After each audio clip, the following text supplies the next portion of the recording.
Donc effectivement, voilà, moi je vais vous parler du Calistribiox, un médicament qui est apparu sur le marché en 2025. Au sein du réseau ADAITSAP, on l'a testé cet été. Je vais commencer d'abord par faire un petit état des lieux de ce qui existe en termes de médicaments dans la lutte contre Varroa. Très simplement, on peut avoir différentes catégories de médicaments. Donc les médicaments conventionnels qui vont plutôt avoir une action longue durée.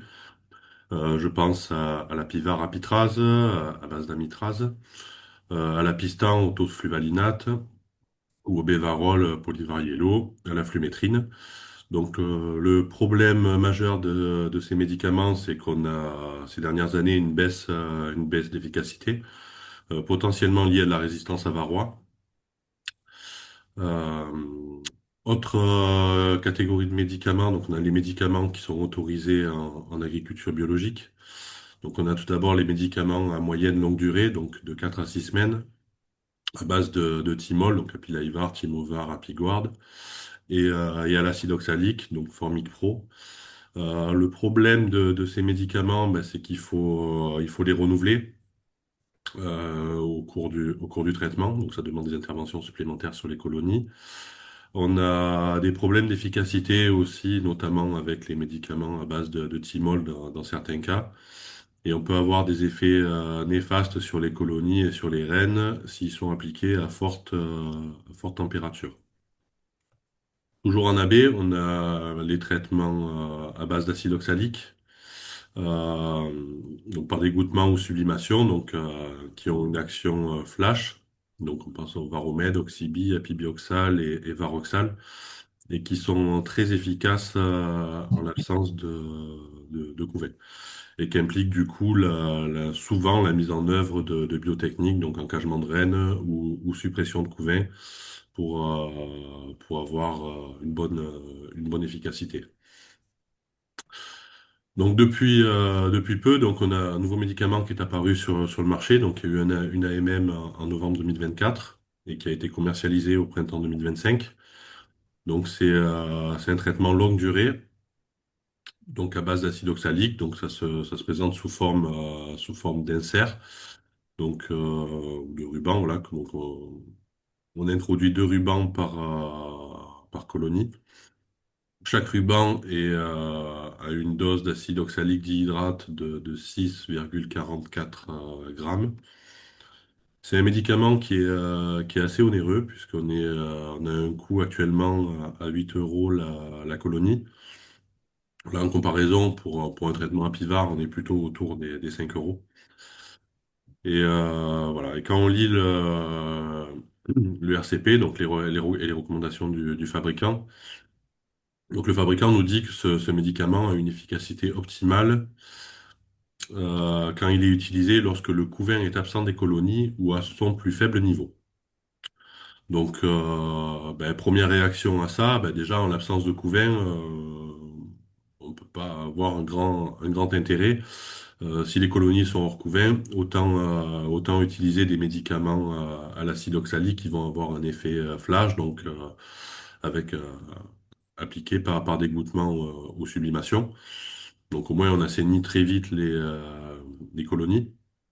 Et pour le coup, c'est aussi beaucoup moins cher, quoi. Et donc la question qu'on s'est posée, c'est quelle est l'efficacité de ces traitements, du coup, en présence de couvain.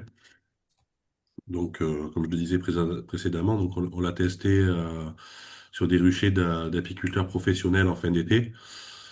Sur le territoire français, 11 ruchers ont été suivis. Donc en région sud, par la DAPI LITSAP, en Auvergne-Rhône-Alpes, en Occitanie, en Nouvelle-Aquitaine, en Grand Est et en Bourgogne-Franche-Comté. Sur certains de ces ruchers, il y a eu une comparaison avec un témoin.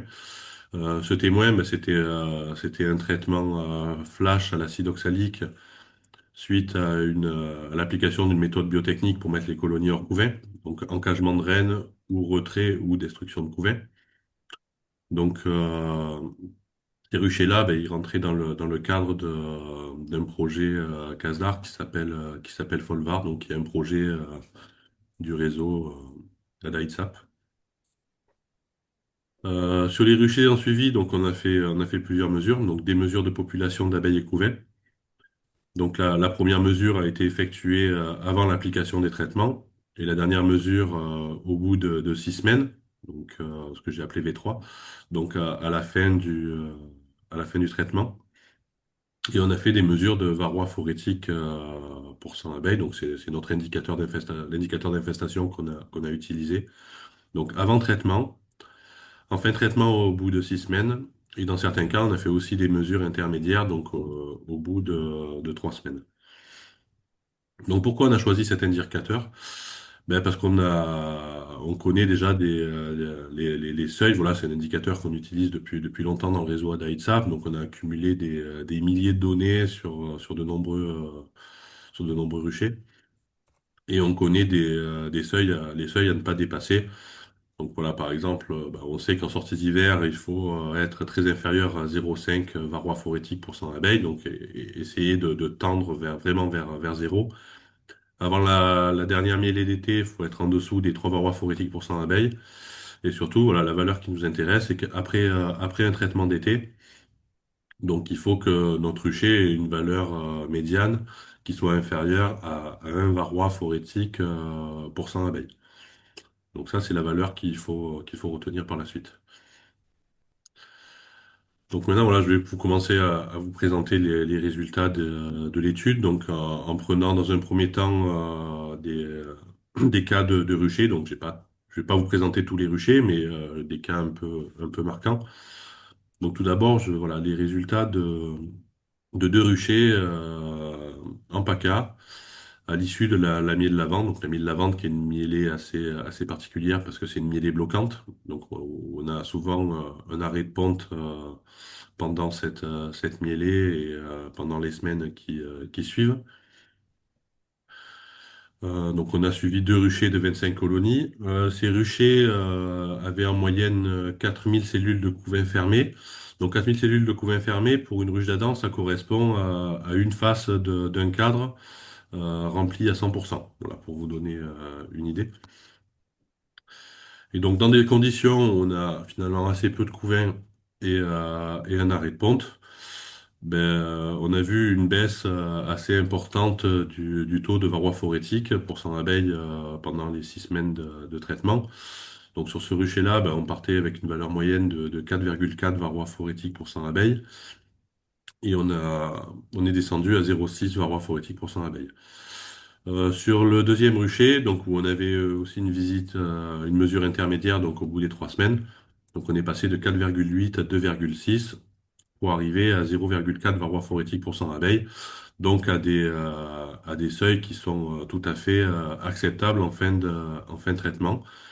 Donc voilà, donc ces résultats illustrent bien l'action progressive du traitement dans ces conditions et, et un bon résultat à la fin. Ça, c'est un autre rucher, donc toujours en PACA, mais dans un autre contexte, puisque là, on est dans un contexte de montagne, donc le rucher sortait d'une mêlée de montagne. Et donc, pour ce rucher-là, donc on a eu la comparaison Calistrip versus biotechnique plus acide oxalique. Donc, la biotechnique, c'était encagement, non, pardon, c'était retrait de couvain et, et deux applications d'acide oxalique. Donc une par dégouttement et l'autre par sublimation. Donc dans ce cas-là, ben, on est passé de 2,6 varroa phorétique en moyenne à 0,6 varroa phorétique au bout de quasiment instantanément, donc suite au traitement. Donc bon, une très bonne efficacité ça illustre la très bonne efficacité de la méthode. Et dans l'autre cas, ben voilà, on avait le traitement Calistrip. Donc dans des conditions où les cellules, où les colonies avaient quand même des quantités de couvain non négligeables, on avait 4000 cellules de couvain fermé, donc une face à 100%, et 6000 cellules de couvain ouvert, donc en moyenne, donc 1,5 faces à 100%. Donc là, dans ce contexte-là, on était clairement dans des colonies qui étaient plutôt en redéveloppement. Et donc, on était loin d'avoir une rupture de couvain comme précédemment. Donc, ce qu'on a pu observer, c'est sur les 3 premières semaines, donc une augmentation des taux de varroa phorétique. Donc là, pour le coup, on n'a pas eu une bonne efficacité du traitement. Donc, on est passé de 3,2 en valeur moyenne à 4,7. Et dans un deuxième temps, donc entre 3 et 6 semaines, donc on est retombé de 4,7 à 2,1. Et ça peut s'expliquer par un arrêt de ponte plutôt tardif sur les colonies. Donc heureusement qu'il y a eu cet arrêt de ponte qui a permis finalement de faire baisser un peu la pression varroa. Le résultat du coup, c'est qu'on n'a pas eu une efficacité très intéressante sur ce rucher-là. Au bout de 6 semaines, on a des colonies qui sont encore très infestées. Et ça a nécessité un traitement de rattrapage sur les colonies qui avaient on avait fait le choix de faire un traitement de rattrapage sur les colonies qui avaient un taux de VP supérieur à 2. Quatrième cas, donc un rucher en Occitanie. Donc là, dans ce cas-là, on avait des colonies qui avaient énormément de couvains. Donc 16 000 cellules de couvains fermés et quasiment 8 000 cellules de couvains ouverts. Donc ça correspond à 6 faces à 100% de couverts en tout. Donc là, avec des colonies très populeuses qui restent très dynamiques. Et donc dans ce cas-là, pour la modalité Calistrip, on a eu une efficacité qui a pas été très bonne, hein. En 3 semaines, on n'a pas vu une baisse significative du taux de varroa phorétique. Et au bout des 6 semaines, on garde un taux très élevé en varroa phorétique. Donc, si on regarde, on a quasiment 3 quarts des colonies qui sont au-dessus des 1,5 varroa phorétique pour 100 abeilles, donc ce qui est beaucoup trop. Voilà. En comparaison, sur le lot engagement à côté, qui était le lot témoin, on a quand même bien baissé la pression suite à l'application d'acide oxalique au bout de 3 semaines, donc suite au décagement et l'application d'acide oxalique, et on avait des seuils tout à fait acceptables à l'automne. Donc, dans ce cas-là, ça a aussi nécessité un traitement de rattrapage. Donc, c'était pas terrible. Maintenant, voilà, je vais vous présenter donc je vous ai présenté quelques cas de ruchers précédemment, et là, c'est une compilation finalement de tous les ruchers qu'on a suivis cet été, ce qui représente quand même pas mal de données. Et donc, si on fait un petit bilan, voilà, pour les modalités, les lots qui étaient suivis, enfin, où on a eu un traitement biotechnique plus acide oxalique, on a fait chuter très vite les taux de varroa. Et à l'automne, on avait des taux tout à fait acceptables, puisqu'en valeur moyenne, on était à 0,6 varroa phorétique pour 100 abeilles. Pour la modalité Calistrip, un résultat similaire au résultat précédent que je vous ai montré. Donc, pendant les 3 premières semaines, on maintient les taux de varroa, et on a une baisse que sur les 3 dernières semaines, avec,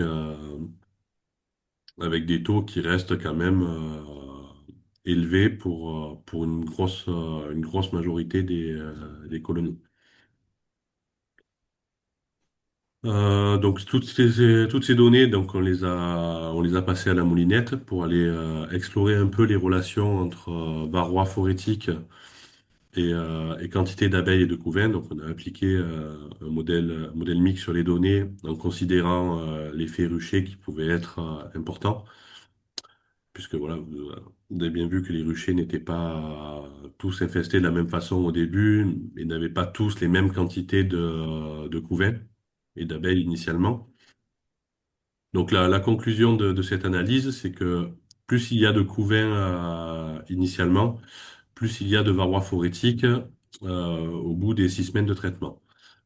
Et résultat très similaire, donc plus il y a de couvains au début des traitements, plus la diminution des parois phorétiques est faible. Donc on a vraiment un effet du couvain sur la réussite du traitement.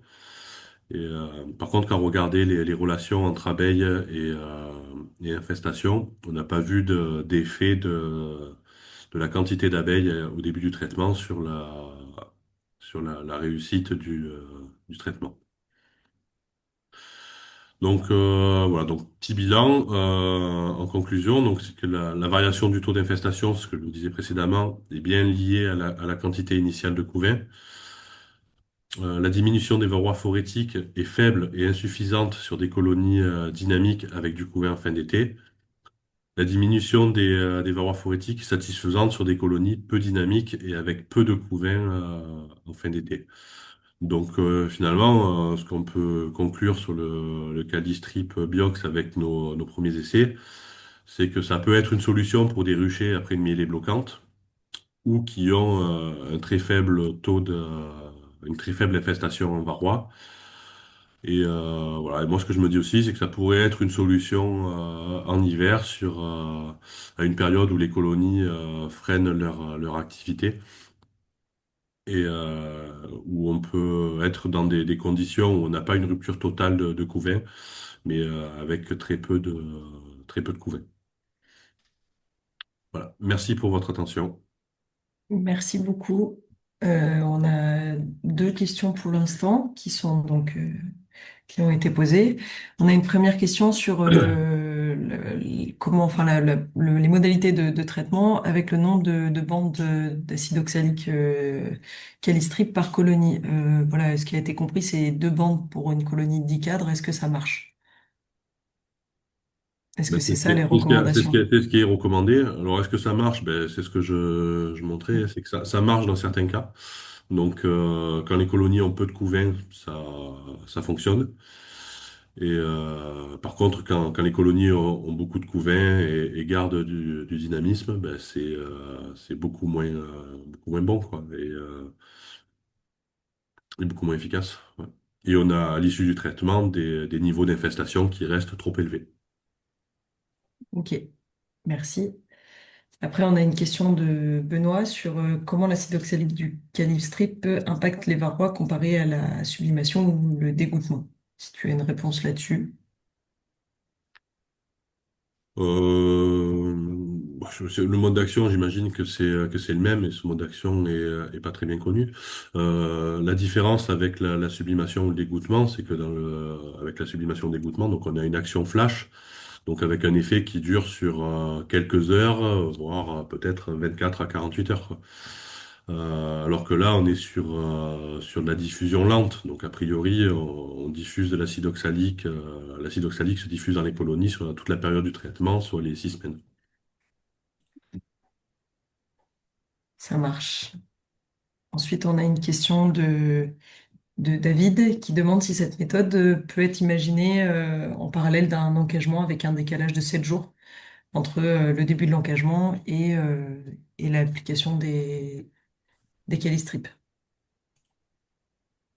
Oui, enfin, j'imagine que c'est possible. Et ça, c'est valable pour tous les traitements à base enfin, longue durée, on va dire. Après, honnêtement, quel est l'intérêt? Voilà, si on fait de l'encagement, ben, autant faire un traitement flash à l'issue de l'encagement. Merci. J'en profite pour rappeler que les questions, elles sont plus faciles à répondre quand vous les mettez dans la boîte questions-réponses plutôt que dans le chat, s'il vous plaît. Une question de Pascal, est-ce que on va pas créer des résistances à l'acide oxalique avec ces Calistrip et ces traitements longue durée? Bah, actuellement, on n'est pas visiblement, aucune résistance n'a été observée à l'acide oxalique. Par contre, oui, le fait de mettre des médicaments, des traitements longue durée, ben, c'est potentiellement source d'apparition de résistance, quoi. Voilà, ça a été le cas avec les traitements conventionnels à la mitraz, au tofluvalinate et à la flumétrine. Donc voilà, c'est un risque. Actuellement, c'est pas, il n'y a aucune résistance qui a été démontrée, mais c'est un risque qu'il faut considérer. Donc voilà, peut-être privilégier des traitements flash quand on a la possibilité, oui. Merci. Ça suscite plein de questions. On a la question, si on fait un traitement sur une colonie hors couvain, est-ce que utiliser le Kélistrip plutôt qu'un traitement flash, son intérêt peut quand même aussi résider dans la diminution du risque de réinfestation après traitement? Donc voilà, c'est la question Bah, entre traitements. potentiellement, oui, parce que du coup, voilà, on a quand même un traitement qui fera effet pendant 5 6 semaines, quoi. Donc, oui, on va garder des taux de varroa très faibles pendant cette période-là. Et les varrois recommenceront à se développer au moment où on enlèvera les lanières. Quand on fait un traitement flash, qu'est-ce qui se passe? C'est que, voilà, on tue les varrois sur les premières heures après le traitement flash. Et après, ce traitement s'estompe et les varrois résiduels vont pouvoir recommencer à se développer dans les jours qui suivent le traitement. Donc, oui, potentiellement, peut y avoir un intérêt pour ça, ouais. Ça marche, merci. Une question sur la photo que tu avais mise sur la bandelette Calistrip après son retrait. Est-ce que le nombre d'alvéoles de Calistrip vide en fin de traitement a un lien, enfin signifie une efficacité ou une diffusion plus importante du traitement? Alors, apparemment, pas du tout. Voilà, donc on a certains cas où les abeilles ont consommé finalement le médicament, entre guillemets, quoi. Donc, voilà, et on retrouve les lanières dans cet état-là. Donc on voit une disparition de l'acide oxalique et de la glycérine, parce que c'est un mélange d'acide oxalique-glycérine au final. Mais dans la majorité des cas, on retrouve encore du produit sur la totalité de la lanière, quoi. Enfin, Mais il n'y a pas de lien entre consommation finalement et efficacité. En tout cas, ça nous a pas sauté aux yeux, quoi. Ça marche, merci. Euh, j'ai l'impression qu'après les autres questions, elles pourront être répondues plutôt à l'écrit. Euh, je ne sais pas si ça vous va. On a encore 5 minutes sinon, si vous voulez. On a Sonia qui demande si le diffuseur était en plastique ou en carton. Enfin, quel était le type de support là? Est-ce que tu peux décrire le support C'est un support plastique rigide. Donc, avec donc le mélange dont tu parlais, glycérine et acide oxalique ouais. Et en dans fait, les voilà, alvéoles? le produit est dans les alvéoles, quoi. Alors, il y a un avantage, c'est que ça, par contre, pour la mise en place, c'est très pratique, quoi. C'est très rapide.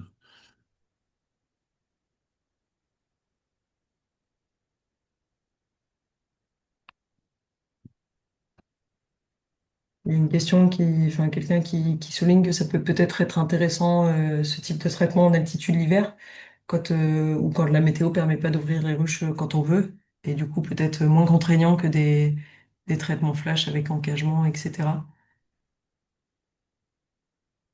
Oui, tout à fait, ouais.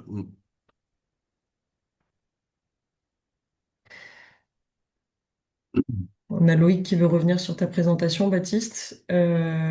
Comment tu expliques la forte variabilité de l'efficacité lorsqu'il n'y a que l'encagement seul, en comparaison des autres traitements? Dans ce graphique, je vais pas le reprojeter, mais je pense que comme on a pris en compte tous les témoins de tous les ruchers, il y avait des niveaux d'infestation qui étaient assez variables. Alors après, mes collègues pourront me corriger, mais je pense que c'est ce qui explique cette variabilité. Dans certains cas, rien qu'un encagement seul peut aussi déjà déparasiter quand vous avez peu de varroa, quand c'est peu infesté. Et, et par contre, s'il y a beaucoup de varroa, on l'a vu, non seulement vous avez des populations, mais en plus vous avez enfin, la charge continue de grimper.